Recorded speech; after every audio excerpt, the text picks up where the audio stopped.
Hello, I'm Paul Carlson, Superintendent, New London Spicer Schools. I'd like to talk to you today about the Technology Capital Project Levy Referendum.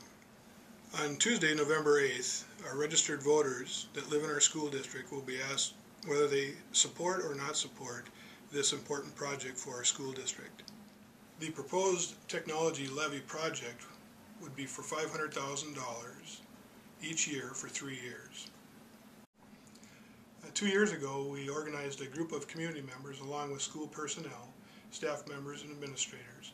The community members were a good cross-mix of the community, representing businesses, small businesses, representing the Ministerial Association, and representing even the county commissioners. We have a local county commissioner who is a part of our school resource alignment planning retreat.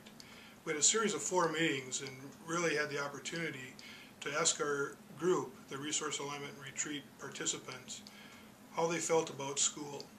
Some of the key findings that this group identified during the planning process, looking into the future, was establishing a way in which we could implement innovative technology into the classroom and innovative classroom instruction.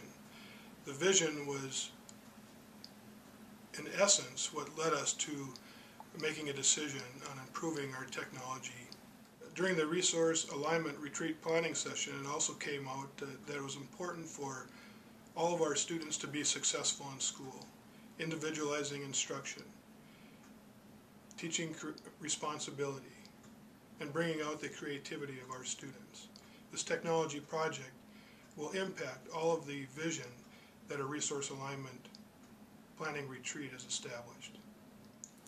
With the additional funds from the levy, we would plan to put smart boards in every classroom, including special education resource classrooms.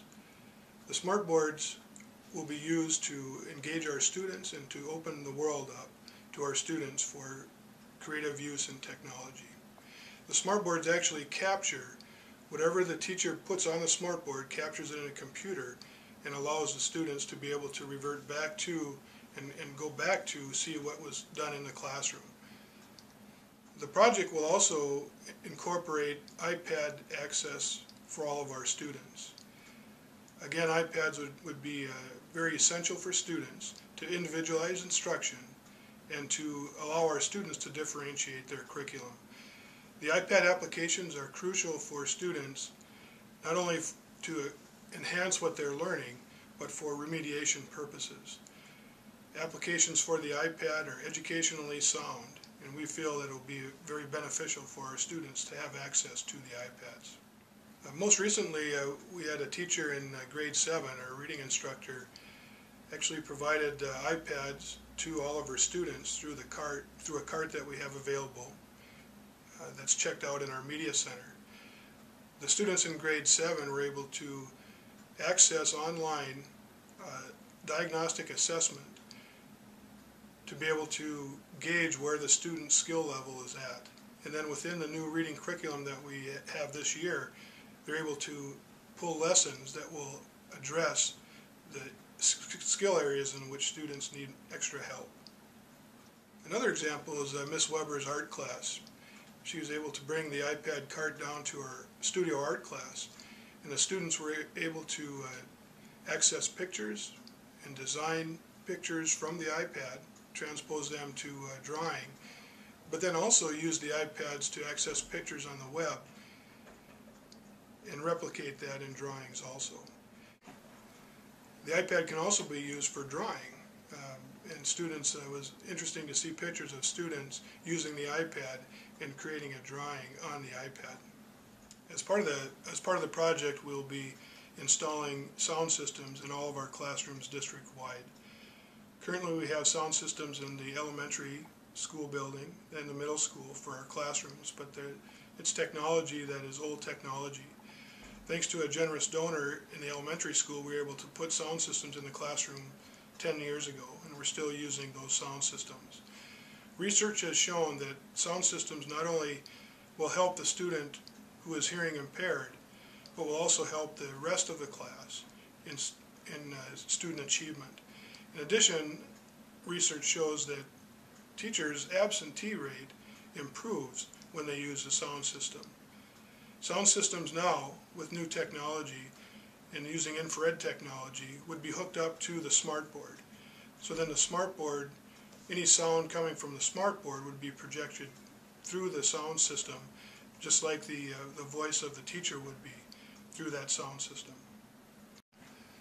The infrastructure improvements will be, right now we have our building wired and set up for a 1994 building with minor improvements. The project will allow us to upgrade our infrastructure from CAD 5 to CAD 5e or CAD 6.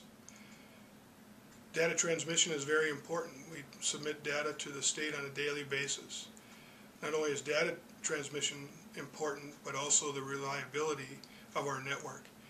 And as we expand the usage of our network with individual tablets or what students are using in technology when they're out in the world, they come to school and our infrastructure needs to support what our students are currently using. The infrastructure needs to be fast and dependable, and it will increase productivity, not only with our students, but with our staff members.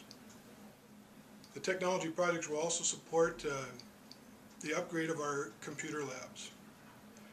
Our computer labs are used quite often now throughout the day by all of our students, and they're interrupted 3 to 4 weeks at a time, 2 or 3 times a year during assessment time. We currently give the measure of academic progress, which is a computer-based assessment in reading, mathematics, and language usage. The state assessment is also going towards a computer-based assessment. So it's very important that our computer labs are reliable, dependable, and have the memory and capabilities to support the state assessments that will be increasing now for over the next few years. An important part of this project to make sure that we implement effectively the technology that we would gain from this project, from this referendum, would be to make sure that our teachers are trained in the use of technology so it can be implemented in the classroom. Teacher training is a high priority, and as a part of our staff development plan, we will provide the training necessary so that this technology can be used effectively in the classroom and implemented in the classroom at a very high level for improving student achievement. Last year we received a grant through the Minnesota Intelligent Rurals Community and Blandin Foundation. That was the catalyst for the iPad carts. As a part of the infrastructure and as a part of that grant, we were able to provide hotspots in the district for community access. So this project will expand that to make sure that we do have the hotspots that will be working with multiple users on our system. So we hope that with this project we're able to improve the infrastructure with our wireless system as well to give access to our community on broadband. All of these technology initiatives is to improve the connections that we can have from the school to our parents, from the school to our students, students to students, parents to school. We hope to improve on building those connections in our community. For more information on the Technology Levy Referendum project, there will be information on our webpage, and we'll be mailing out an informational brochure to all community members. That will be coming out on Friday in your mailboxes, so please look for that. Again, the link will also be on our website. It's important that we have all of our registered voters participate in this referendum. There will be one polling place. The polling place will be located in the high school gymnasium. We will have ample parking available. We'll be asking the students to park at Peace Lutheran Church, so parking spaces will be available for voting. We are currently in the process of accepting pre-registration forms. If you're not a registered voter, you can stop into the district office and register. That ends, though, on October 19th. There will be registration available at the polling location. The date will be Tuesday, November 8th. The location and polling place will be open at 7 a.m. and close at 8 p.m. Absentee ballot applications and absentee ballots are available in the district office during regular office hours, 7:30 a.m. to 4:30 p.m. The absentee ballot application is also available online through the Secretary of State website. In addition to the school informational brochure that you'll be receiving this week, we'll also be asking our community members, staff members, and students to participate in a survey on technology to help us plan for the future use of technology. If you'd like to participate in the survey hard copy will be available in our offices, the elementary office, the high school office, the middle school office, and district office. It'll also be a link to the survey link will be available on our school webpage. Your feedback and opinions are very important as we plan for the future use of technology and incorporating the technology.